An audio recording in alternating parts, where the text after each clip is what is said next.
আহানকে রাখি পরালেন অনন্যা। এক ফ্রেমে সাইয়ারার নায়ক আহান পান্ডে ও বলিউড অভিনেত্রী অনন্যা পান্ডে।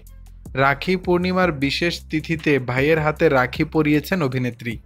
শাস্ত্র অনুযায়ী শনিবার ৯ আগস্ট সনাতন ধর্মের অন্যতম উৎসব রাখি পূর্ণিমা বা রাখি বন্ধনে তিথি পড়েছেন।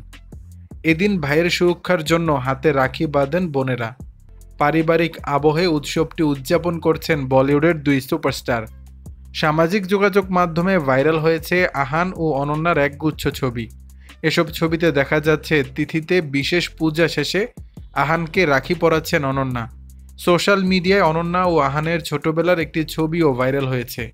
ওই ছবিতে দেখা যাচ্ছে ছোট্ট দুই ভাই বোন একে অন্যকে জড়িয়ে রয়েছে। ছোটবেলার সে মুহূর্তকেই আরও একবার আপন করে নিয়ে একই পোজে আরও একবার ছবি তোলেন বলিউডের এই দুই সেলিব্রিটি। মন্তব্যের ঘরে দুই ভাই বোনের জন্যই শুভকামনা আর ভালোবাসা জানাচ্ছেন ভক্তরা। দর্শক, বিষয়টি নিয়ে আপনাদের মতামত জানাবেন নিচের কমেন্ট বক্সে।